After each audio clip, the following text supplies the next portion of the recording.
Hola. um, Authenticity might be one of the qualities most deeply connected with music, but no one can quite agree on what it is exactly. Is it honesty, originality, aesthetic, intent? Not just artists, but also philosophers and cultural critics have thought about this for a while. In the 1940s, German philosopher Theodor Adorno wrote on popular music, where he argued that anything too easy to consume is probably carefully designed for us to like it. We want songs to be unique, but not too weird, too repetitive though, and we might find them hollow. Maybe it is obvious to think about this now, since we're all aware of the process of music making. We've seen many TikToks. We've played with illegally downloaded music production software, and probably we've also lied to our friend about his very bad SoundCloud mixtape. Recent history also tells us that authenticity often meant pushing against the mainstream, being raw, unfiltered, quote-unquote real, not selling out. Think punk, hip-hop, or early folk. But over time, and with the establishment of social and consumer platforms on the internet, that line between underground and mainstream has become way more blurry. And most of the underground has also become commodified. Simon Frith pointed out in his book, Performing Rights, that authenticity might just be context specific. A rock band, a pop star, and a DJ all perform authenticity differently. What feels real depends on the audience expectations. And even if we rely on the public's perspective to judge what's authentic and what's not, how do we know if they're not cozy and stuck on this like infinite nostalgia loop, like Mark Fisher suggested with the idea of hauntology, surrounded by echoes of past futures? I think we all had that vaporwave phase. This all now, I think, is more relevant than ever with the disappearance of gatekeepers, with AI coming into play and being present in our daily lives, with content being more important than ever, and distribution becoming more scarce. I guess the question is, how do we build lasting audience connection in a world where being yourself might also be a strategy? Where does genuine connection end, and where does positioning begin? And does that line even matter anymore? Well, I don't have the answer to many of those questions, but I'm very thankful to be here today with two amazing guests. Andrew Mishko is an artist and label manager with extensive experience across the industry. He's built a roster that includes Ecstasy, Alaska Raid, and more. Plus, he's been managing the iconic label PC Music, founded by A.G. Cook, in its new phase as a catalog/special release label and events producer. And Arina Logacheva, who has over 10 years of experience in the music industry, has done A&R for all three major labels in different countries, and most recently is working at the intersection of music and fashion at the Ohlogy agency, leading curation and booking artists for brands such as H&M, also advising at Colors Studios, and representing emerging producers and artists. And my name is Alvaro Delgado, and I'm a co-founder at Oval, a community and promoter based in Barcelona. So I want to start this off by asking kind of like a group question to you guys. Do you think authenticity can be manufactured? Does it always break down once it's like self-aware of it? Do you think? Ladies first. Hot potato. I literally had that discussion yesterday with my team. I think that it's really difficult to escape authenticity due to new way of how we're using social media. I think it's quite easy to see through things that are real or not real. But I also feel that authenticity can feel quite forced, because sometimes now when I've been working in A&R at major labels, or when I'm managing my artists, there's a lot of artists who are very introverted and not really happy about sharing their life on social media. And the answer we always give them is like, but just be yourself. but it's already not being themselves to share their life on social media. So how can you then say that that's authentic? So it's kind of a complicated question, because it's almost like you're forced to be yourself, but you're also forced to go outside what feels comfortable for you, just to show people that you're authentic. Mm-hmm. Yeah. Also, I think like linking up to that, like how do you handle that, Andrew, with your roster of artists? Like some people want to stay mysterious, some people want to overshare. How do you approach that? Yeah, I mean, I think authenticity can be manufactured in a sense, but it's very short-lived, right? Like that's not something you can do for a long period of time or build a sustainable career on. You know, I think, like Arina was saying, you know, labels force a lot of times artists to bear the brunt of what is the most important part of the work, and that's changed a lot over the last 10, 15 years, and particularly since COVID, and what I think is the original time of like virality within music. I think for like my artists in particular, none of them like posting on Instagram or like having social media, and it is a challenge. It's a challenge. It's an unfortunate challenge in the world that we live in now, and I think, you know, all we can do for me as a manager is to try to be supportive of what they feel like is authentic to them and take that into what the current climate is with social media. Do you think those expectations shift when they grow, or when they hit like another type of momentum, or when they lose it? Yeah, I mean, it's really hard to pinpoint any specific thing that happens, you know, like there's so many like different areas of like what somebody could say works or what doesn't work for an artist. I think it's hard to say if that is detrimental or if that needs to change or get worse or better as they get bigger. I think one person could argue that the bigger you get, the less you need to use social media. Like if you look at somebody like Beyonce or Drake, they could just put music out on Spotify and not ever post about it, and it's going to get every big look everywhere. I think it's the most important time for a developing act to engage in that sense while they're building an audience, because it is the most important time, but at the same time, how do you like not ruin what it is that you feel is authentic to you by posting, like Arina's saying?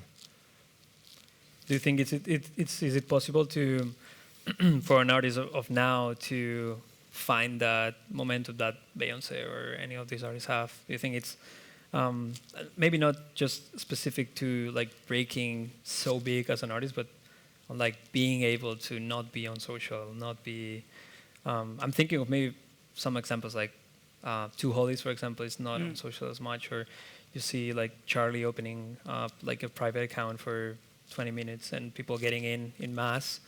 But yeah, I'm wondering if you guys think that that is possible for a new act.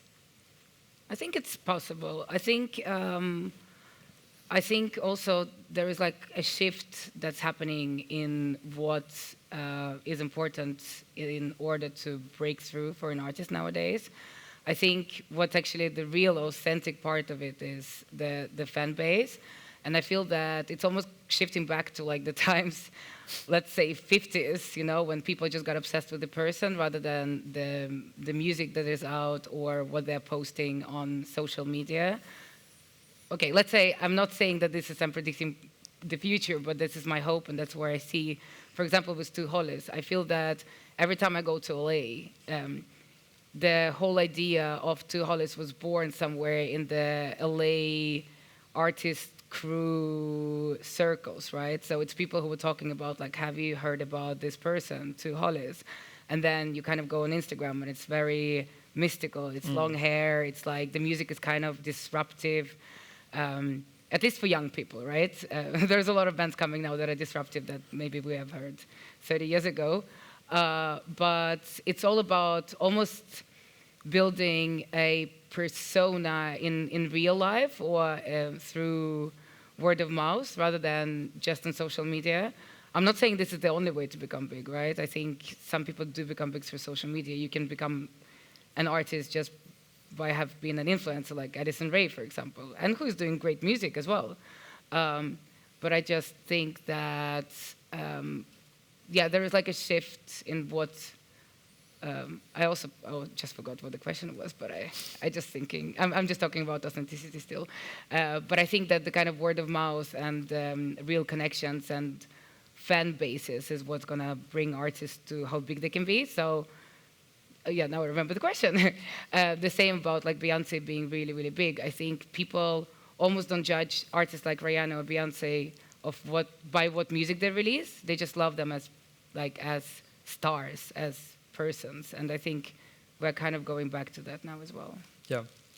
I guess I'm wondering, like, from more of a brand perspective, maybe from a brand look, how do they pinpoint authenticity in an act? Do they look for authenticity or do you look for authenticity when proposing names to a brand to collaborate? Is that something that's important? And how much does it actually play into that decision? Because maybe like advancing to your response, but I feel like if you have to create this aura, right, it's also hard because you are kind of like tied up to that persona that you're creating, right? Mm-hmm. And that can be really powerful, but also it can be that maybe you need to do another story to sell tickets, but you can't because you're going to lose aura when doing that. So, but yeah, like going back to the question, like, what do you think is the role of authenticity when working with brands?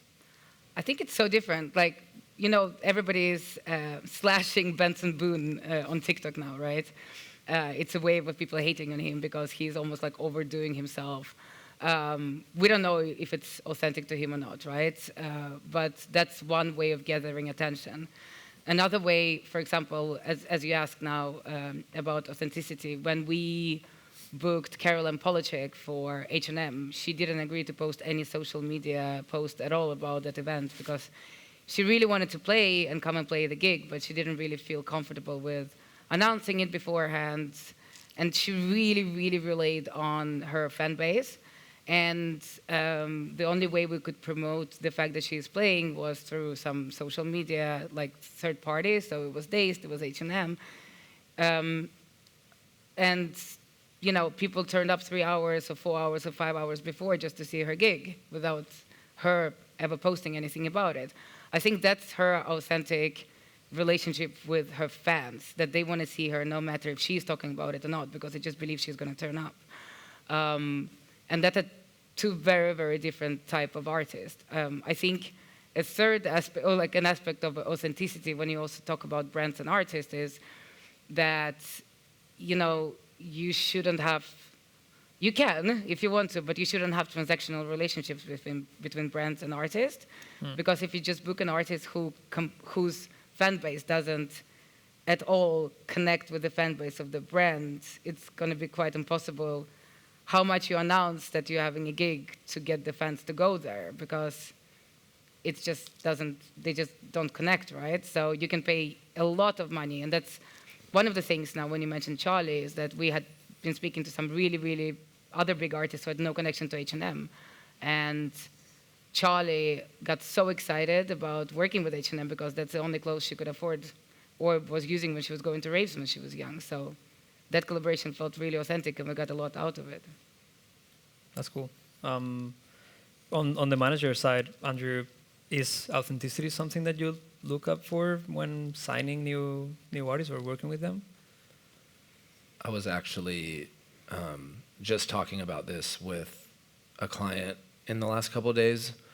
And for me, like on an artist level as a manager, I think authenticity really starts like at the song level. For me, at least, that's like what I look for. I love music. I love songs. When a song is really, really good and it catches my ear, like I will play it 1,000,000 times over. And I think it's a culmination of starting at that level, and then when you meet whoever that artist is, like, and you get to know them, and how do those two things intersect, and do they feel real? I'm also like the type of person that when I do meet an artist and I'm talking to anyone about working with them, I tend to not rush into anything because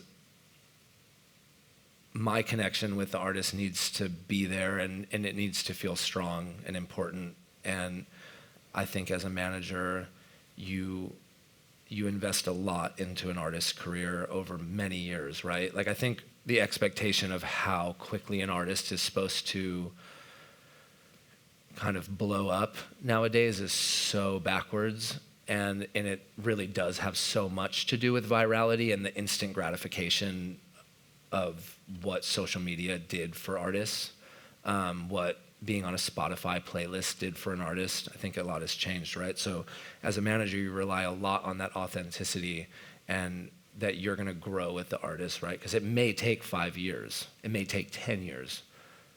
A long time ago, before social media, it took that long to develop an artist. Like, real artist development took that long. And I'm not entirely sure that that authenticity was so important when we're talking about like the 50s or whatever, because there was like one group of people writing songs for everyone. You know, like a lot of people weren't even writing their own songs. They were kind of like caricatures of a person, you know, like someone like Elvis. Like, Elvis in many ways was authentic, but he was constantly playing dress up, and he was constantly changing who he was, and whether it was like a Vegas performance or whatever. So I will say that for me, it is always about the song first, and then it leads to meeting the person and seeing what their personality is, and if it gels well with the music that they're making. Mm-hmm. I guess my follow-up would be like, how do you position yourself to the artist to kind of like build that trust? Is it by working on a few things at first and then like doing that gap, or? I think that there is no straightforward answer to that. I think it really depends on the artist and what they're looking for, and what, like, I could meet an artist that has an established career that has had 3 managers and is looking for another new manager, and they're not going to have the same type of like response as someone who's a brand new artist that needs years of developing. Like, when I signed Ecstasy, and the first time that I heard like one unreleased piece of music, and at this time he had like 6,000 monthly listeners on Spotify. He had like 4 songs out and maybe like 3,000 followers on Instagram, and he just teased a song.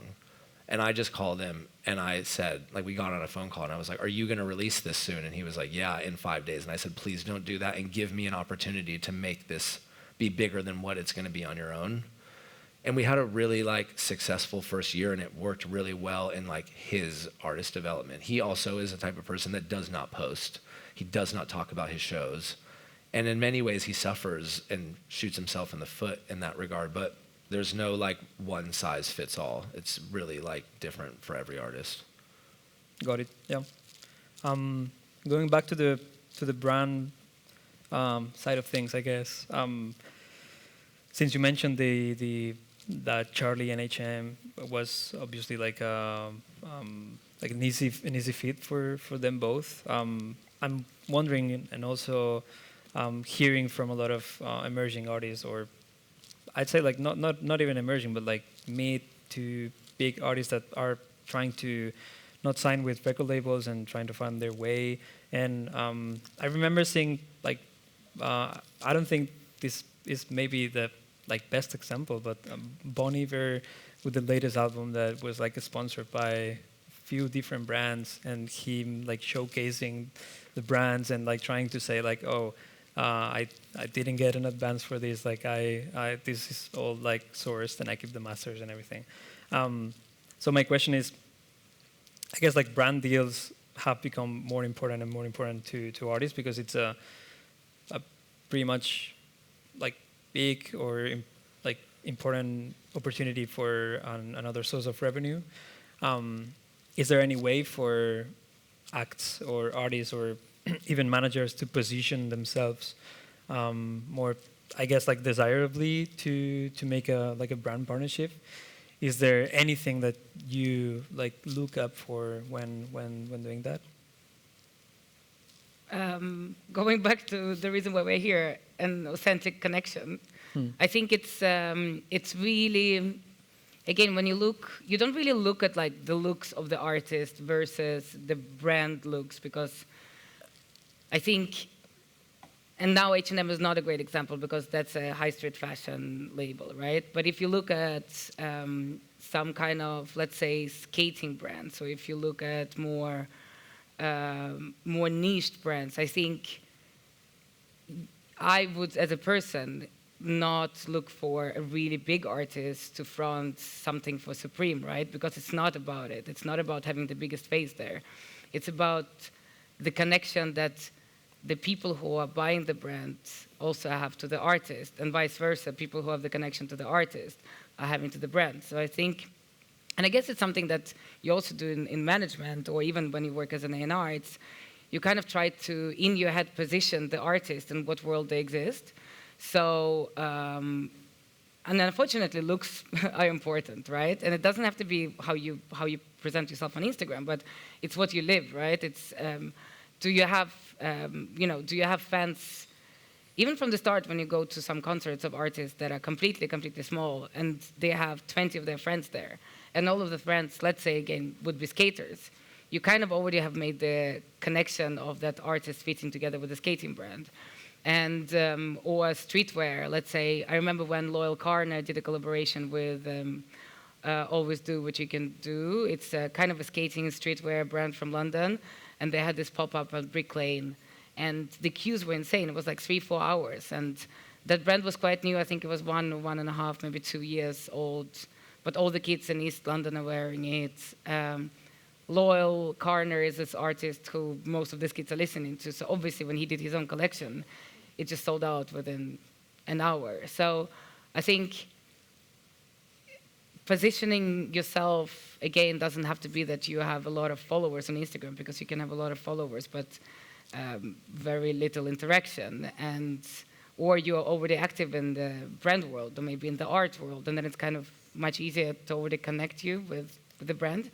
It's almost like people already know who you are, so that collaboration just feels really natural.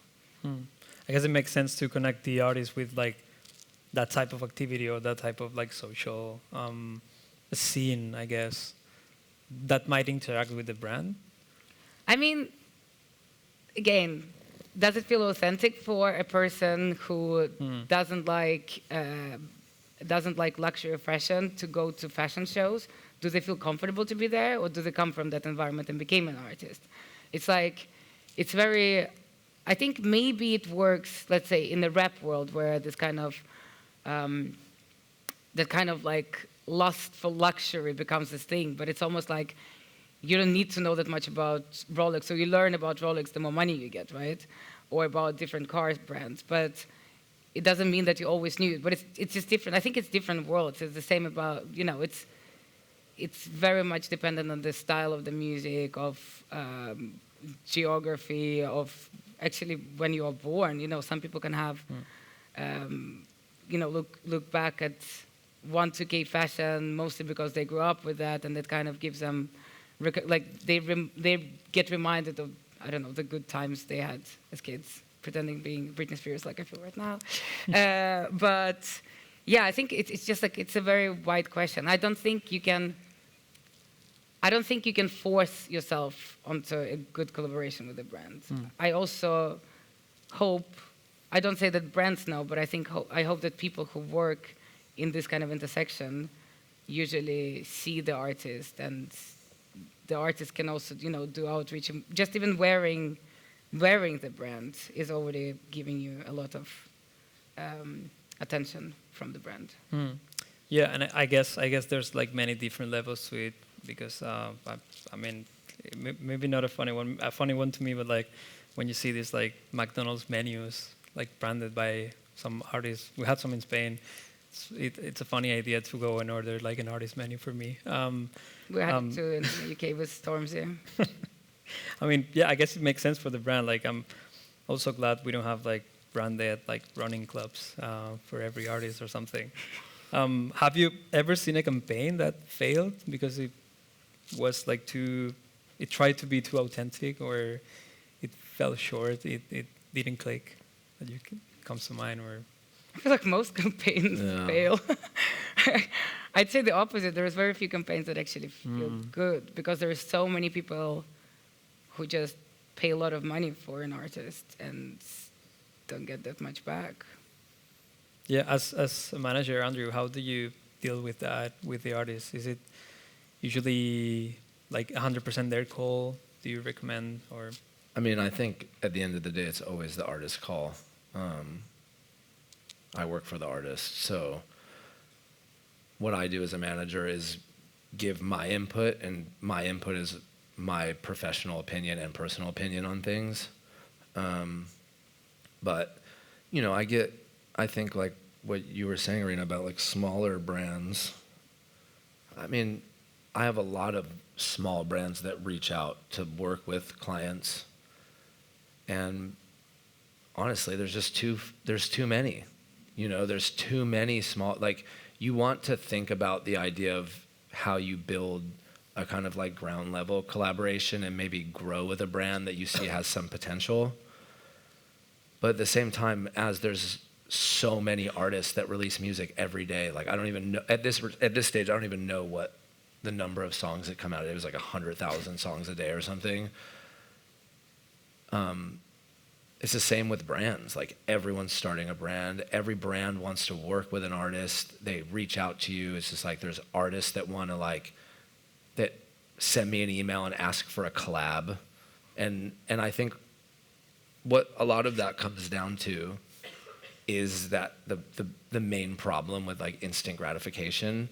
If I'm an artist and I just started making music a month ago, why the hell would I think that it's okay to email somebody and be like, hey, I really want like, can you give me a collab for an artist that's like millions of monthly listeners on Spotify, like without having putting any work into your career? I think the same thing goes for a lot of brands. Like they make 5 t-shirts and put them up on like a Shopify, and then they want to do a collaboration with an artist. Most artists are not going to go for that unless there's something really, really amazing that the artist sees in it, right? Like they have a personal connection to it. So I typically leave it up to the artist on that kind of stuff always.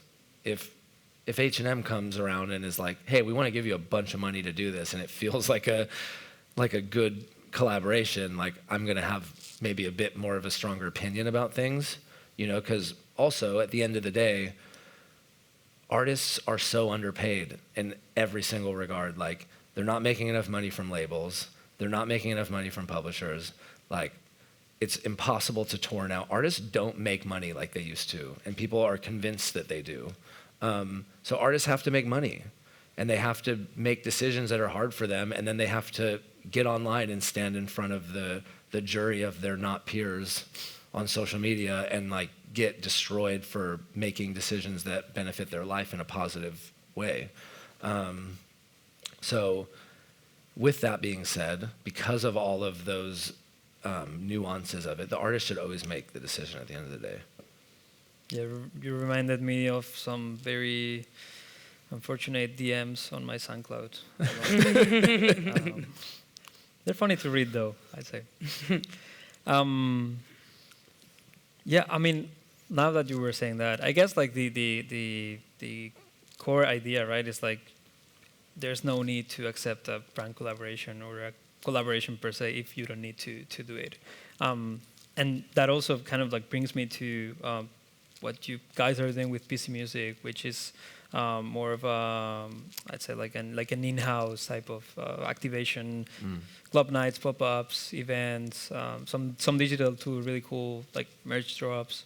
I guess like my question would be, if do you think that kind of like intimacy with the audience helps keeping that authenticity and connection with a fan base that's basically like scattered around the world as well? Yeah, I think, you know, I've only been working at PC Music for about 2 years now and take zero responsibility for what it's become as like a brand and a label and honestly like a movement. And I think like when I started, it was an interesting time because the label was shutting down and becoming a catalog label. And I think that because what the label has become to people and its fans, like it is so diehard, you know, and I think it required to have more going on than just putting out reissues. And I think that that's so community based, right? So the idea of like club nights or pop-ups, whether 10 people show up or 10,000 people show up, obviously you want 10,000 people to show up, but sometimes that the 10 people that show up and all get to talk to each other about the love that they have for that brand, that label, that artist, whatever it is almost more important. So I think that was kind of the idea, is that we just wanted to continue doing something that was important to the fans, that made them feel like they didn't just spend the last 10 years investing into a label and then it just goes away. Yeah. So stepping outside of the like present and artist side of things, like I want to ask you like a personal question. How do you define like authenticity in the work that you do? Is it also different from when you were doing A&R Arena and now working on the partnership side? Is it I don't know. Has it switched? No, I'm always the same. I think I've been the same since I was born. That's why I couldn't get a normal job and ended up in music industry. I don't think so. No, I really. We literally talked about it a bit before, about the people who we know from the music industry for a long, long time, and I think one thing that people would definitely say about me, who have known me since I was 17, 18, and started organizing festivals or doing promotion or being an A&R or doing what I'm doing now, is that I'm always the same. I think there is a way of making it in the music industry that is to maybe not always be very authentic, maybe to not to take the fights, maybe to be more of a yes-sayer than a no-sayer. That's not really being true to myself. It has put me in situations that have been, some of them have been crucial to my career, some of them have actually been really, some of them have been bad in ways where I would be losing jobs. Some of them have been actually improving my relationships with people around me, because I think the music industry is kind of divided in the world of all these people who are, who look good on the paper and get on all these top 100 lists. And then there is a world of people who are just real music lovers and just like loving the music, loving the people around them. Probably didn't get normal jobs as myself, are a bit crazy, just are kind of artists themselves, but just in the real world, like people that normal people don't really understand, but we're not as talented as the artists. And I, somehow it has been working out for me, so I wouldn't say that, I've been different anytime. You, Andrew? This is why her and I get along so well, because I feel like so akin to her and like her thoughts on the industry. I think for me, I had zero idea that I was ever going to work in music. I never was like, I want to work in the music industry. There was just a point in my life where I had zero money to eat and I needed a job, and then I got a grunt job working for a production company. I think my own personal authenticity in many ways has changed, because when I started working in music, I was like 16 or 17 years old, and I'm 35 now. So I've spent half my life working in music, and I've done so many different things. Like I pushed cases, I was a stagehand, and then I did sound, and then I toured, and I was a tour manager, and I worked for a concert promoter, and I worked for a production company doing private, like, corporate events, and then I became a manager, and now I work at a label, and for me, it's always been a thing where, and even more so as I get older, where the moment that doing what I do is not fulfilling to me or makes me happy, like I'm out, I'm done. So a lot of times I have to switch it up and I have to like change things because I don't want to, if I wanted to work a job that I didn't like and then just do the same thing every day, I would go work at McDonald's or I would go work at Starbucks. And there's no judgment to people who work there because every job serves a purpose, right? I just don't want to do that. What is authentic to me is just being happy, right? And like you were saying, like sometimes I genuinely think I'm crazy because if I'm annoyed at what somebody's telling me and I think it's wrong or fucked up, like I'm gonna say something about it. And it's costing me jobs. But I also don't do what I do to just be a yes man or to like kiss people's ass. Like that's not what I do. If I work with an artist, like I'm gonna tell an artist what I actually think. I'm not gonna tell them what's gonna help me keep the job because then I'm not being a manager. Then I'm being a personal assistant. That is the most authentic form of myself that I can be, where I don't go home at the end of the day and go, I guess I'm a puppet, like that is what keeps me doing this. Yeah. So you had like fights with artists I've had fights with artists, I've had fights with managers, like almost physical fights with managers. I've had like, Almost, fights with labels, almost, yeah. We haven't gotten there yet, but, like, a lot of times I care so much about what I do and like the impact that it has that I don't care what I have to say in the process of getting there. Are there any recent examples of artist campaigns, releases that you guys think got it right? Like something that felt like truly authentic and that worked? I mean, is there the one in the last like 10 years that was the biggest thing ever? Obviously, Brat. Like, that's without just saying what everyone else is saying. Yes, like that one was so perfectly executed. And that's not just because I work with someone who produced the album, like I genuinely think that the marketing around the campaign, the creative, the lyrics, the production, like every single part of it was perfect. Like I think it was the lyrics themselves were so personal and so hyper specific, but somehow grabbed everyone and made them feel like they were a part of that. Insane, the way that went down. I mean, I haven't seen anything like that in a super long time. I think outside of that, if you're just, I don't know that we see campaigns like that anymore. I think everyone is aspiring for that now. Before, for me, it was just if a record was really, really good. Like if a record sounded amazing and the production was really good and the songwriting was there, I would say this is perfect. Didn't even need to have like a strategic marketing strategy, but like that one was just, that's kind of the only one that I can pinpoint recently that just did it perfectly. Agree. Yeah, it also feels like it lasted, well, it seems like it's still here, right? Mm-hmm. And yeah. I mean, she's playing tomorrow, Primavera. Yeah. So it's something that it's kind of like reinventing itself, and it does feel like everyone's trying to aim to that. We're gonna open the floor for a few questions if anyone has any.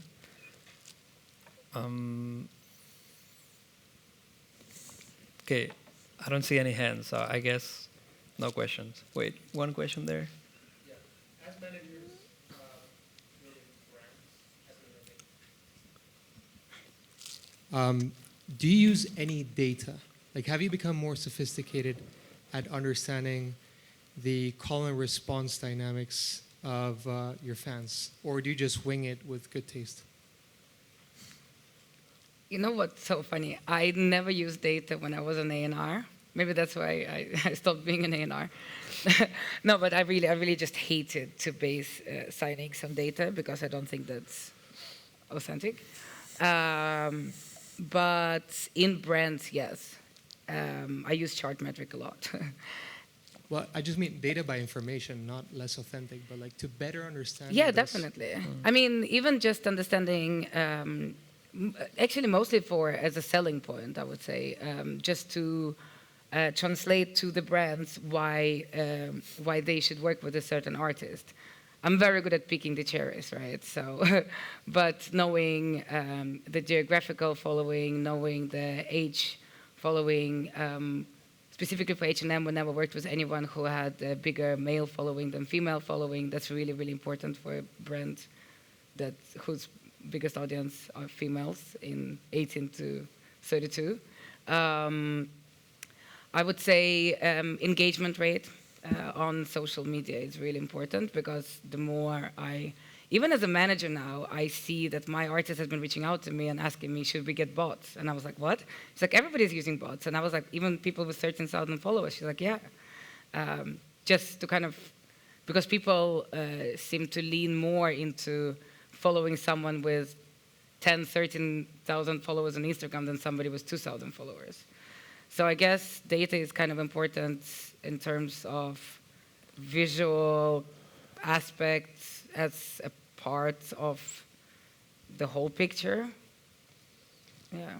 Maybe my question also goes to Andrew, because beyond just appearing more, how do you manage their career in like taking the right shots and knowing what to price your tickets at and shows, how to cater the style to a certain fan base? Because your artist ecstasy blew up on TikTok, right? So to a certain extent, you have a very big virtual fan base. But then to understand the real fan base and thus make money by operating that, how do you use it? I mean, I think a lot of the decisions that a manager makes is trial and error. You know, you can send an artist out on the road and you can try to price tickets perfectly, and you can try to put them in the right size rooms with hopes that they're going to sell out. And unless you have like a #1 record, or you have a very seriously engaged fan base past the point of just Instagram or TikTok, right? Like people actually going and purchasing a ticket, or purchasing a piece of merch, or purchasing a physical vinyl. A lot of times you fail. Yeah, a lot of times you fail, and then you have to take a step back. I think the most important thing is not giving up, right? Like with Ecstasy, for example, like that, we had like a viral moment on social media, and you know, a song that now has 300 million streams on Spotify, but I don't think those numbers speak to what an artist's actual worth is. I think they're bullshit. I think that Instagram and TikTok and Spotify and anyone else where is the first thing people do and go look at those numbers, they created kind of a vacuum of like what those numbers actually are. So, you know, I think the most important thing to look at is if you're in Salt Lake City and you go and play in a 100 capacity room and you sell 50 tickets, and the next time you go back and you play that 100 cap room and you sell 75 tickets, you're seeing growth. I think what people's appreciation for growth has changed, where that might not be that great to many people if you're selling 25 more tickets in a market, or if your song is streaming 1,000 more streams a month than it was the month before. But that kind of like incremental growth is what you have to pay attention to. I think any metrics past that, like I don't know about it. I'm not good at that kind of stuff. That's why I hire like outside people to work with my artists, because I'm not interested in knowing about that. That's just my own personal opinion on it. Like I said before, I just really I like good songs. I like music, and I like working with artists and helping them develop that. And that sometimes that's just placing them in, giving that part of the career over to somebody else who enjoys looking at numbers. I failed math, so I don't know. I choose not to do it. Yeah, and I was also going to say that I've heard from like some Gen Z people that like if someone has like more than 10K followers, they are not following. So, you know, like Fair. maybe we should all have less followers. Just keep deleting your followers. Is what you're saying. Stay at 2,000 for your entire career. Close the 1 million follower Instagram and open up a new one, I guess. Any more questions that we have before we wrap up? I see a hand there in the back. You can project. Never mind. This is going to be slightly more, I guess, abstract, but this conversation is predicated on the expectation of authenticity on the part of the audience.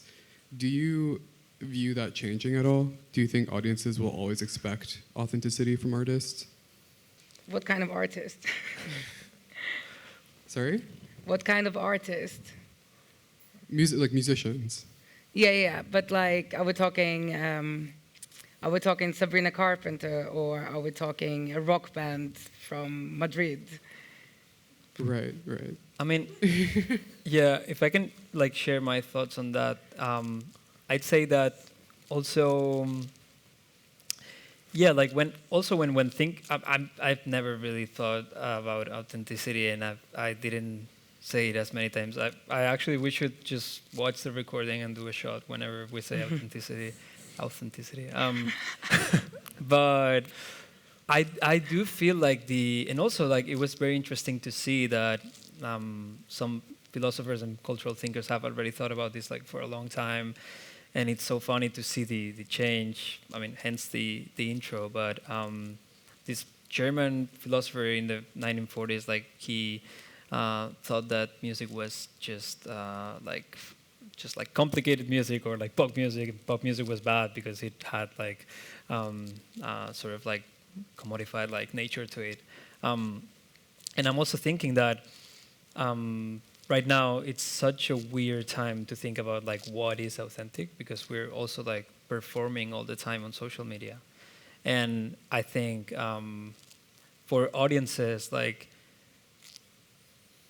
it's maybe gonna be very hard to tell like what is authentic to what is inauthentic. And I feel that is gonna be one of the challenges for artists in the future. Like there's a few Spanish artists right now in Spain, I don't want to say names, but they are like having kind of like this transition from like artists to like daily blogging or like posting all the time, or like being more of a comedian. And it honestly, like strategically it works, but my question would also be like, are they being like slaves of that dynamic? Are they like, oh fuck, like now I have to share everything? And I know this also comes back to the always conversation for social media and if you have to post or not. But it's interesting that like parasocial relationship that you're building, like it needs to be fulfilled. And yeah, I would say like audiences will probably ask for different things in the future. And audiences also like go less on social media as well. Like maybe you're not following that artist because it doesn't give you as much like content as you need. I think it's just also such a difficult question because again, if you start reading about like literature and philosophy, etc., it's like it's that's why I was asking what kind of artist, because it's a very philosophical question. Like some people will ask, is Chapel Roan authentic or not? But some people, sometimes you see, like I have a 4-year-old cousin who loves playing roles. She loves to be an actress. It's authentic to her to step up on a table and become a different person.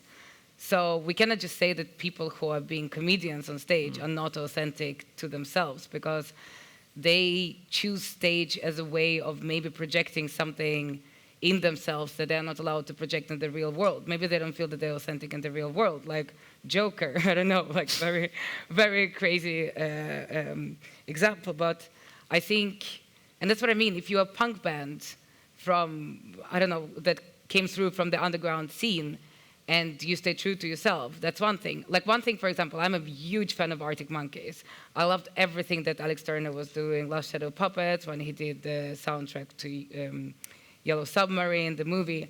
And then when I saw him at Glastonbury last year, he was singing with American accent that was sleazy as fuck. And I was like, this is not my Alex Turner. And that kind of turned me off, from liking him.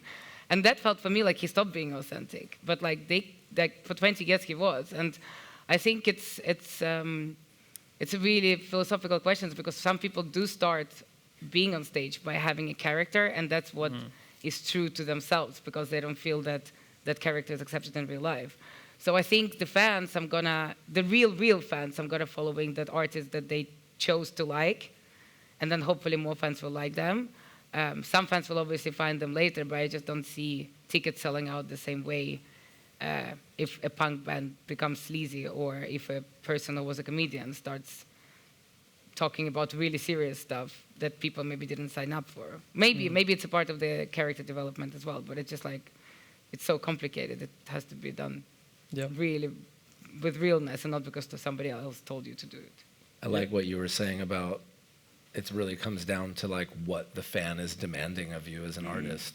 Like, I'm sure that I don't know if this is the exact artist that was doing it, but like I was like looking to book an Airbnb recently, and it was like Airbnb experiences, and let's just say it was Megan Thee Stallion. It's like, have a sleepover with Megan Thee Stallion. Like, I'm sorry, I don't, like, an artist can't want people to do that. Like, are we really demanding that much of artists that we need to be in like all of their personal life all the time? Like that parasocial relationship where people actually believe that they know the artist. That's scary. I mean, I think that the parasocial relationship stuff was like, has always existed with like notable people, but we've just made it way more easy for people to have that, because every time you pick up your phone, you can just look and see what somebody's doing. Like, find my friends. Like, do I really want people to know where I am at all times? Like, you used to have to go home and check your voicemail. Like, answering an email, like all this stuff. I liked that you said that, because we didn't talk about that at all, that it really is about what the fan demands of the artist and what they feel like they need to give in order to keep that relationship. Yeah, and maybe I'm reading too deeply into this, but it's very interesting what my friend Frankie Pizza says, that with Timothy doing the movie about Bob Dylan, it seems like maybe for some audiences, like that is going to be the new Bob Dylan, and he kind of like mentioned that he might be playing a show as Bob Dylan. So I'm sorry. Yeah, that's jail. I'm thinking about like audience can do some weird stuff. He's still alive, guys. I mean, yeah. I mean, he can replace the guy, and in some like realities at least. So I'm wondering if that, like audience has definitely power into like crafting your own career right now. So yeah, very parasocial. Very scary. Very scary. Yeah. Not sure if we have any more questions or time. We have 3 minutes, so if you want to ask now. I'd love to hear from Andrew. Have you ever, or would you ever, sign or work with like very ground floor artists that, let's say maybe don't have a lot of songs, and what kind of things would you look for in these, developing someone and kind of thinking that, you can kind of help them achieve, Yeah. I think the short answer is yes, but I think that it's a bit more complex than just yes. Like if there's if an artist, like artists have sent me stuff, and I've opened up an email and been like, wow, this is really, really good. I think it just comes down to how it makes me feel. If I hear something and I have zero attachment to it, it's not going to make any sense for me to work on it, especially from a ground level. And I guess I wonder too, like what those conversations are like too, like besides just listening to the music, right? Like when you meet the artist, what are you guys talking about? What kind of questions are you asking them? Well, I mean, first it does start with listening to the music, and then if I like it, I'll reach back out. And I think it's just wanting to know like what their ambitions are, and like I think it's really important to talk to an artist about where they see themselves in 5-10 years. Like, what do they actually want? I think there's a lot of different levels of careers that an artist can have. Like, do you want to be a Sabrina Carpenter, or do you want to be Black Midi? Like, what level do you want to be at? And I think that's really important, because that kind of stuff ultimately like doesn't totally matter to me. I think that for every genre, there is an avenue for an artist to make a like sustainable career out of it. There's just so many people on earth that have different tastes that you can find those people. So yeah, I mean, I think there's that question to be asked, and nowadays, I think labels. No offense to if there's anyone in this room that works at a label, but they've become like more and more obsolete. I think like artists that come to you and they're like, I really want to sign to a label. My first response is always like, why? Why do you want to sign to a label? Because you think that you have to? Because you think that that is an accept. I know that money is obviously a big factor in that, like being able to express your creativity. It costs money a lot of times unless you have personal connections. But there's distribution partners that are really great. You can, you know, if you have a form of following already in any form, like there's platforms where you can crowdsource and like all this stuff. I just think that the music industry has changed so much that artists are so free to do whatever they want. So I think that those are all questions that I like to ask if I'm talking to somebody and I want to work with them.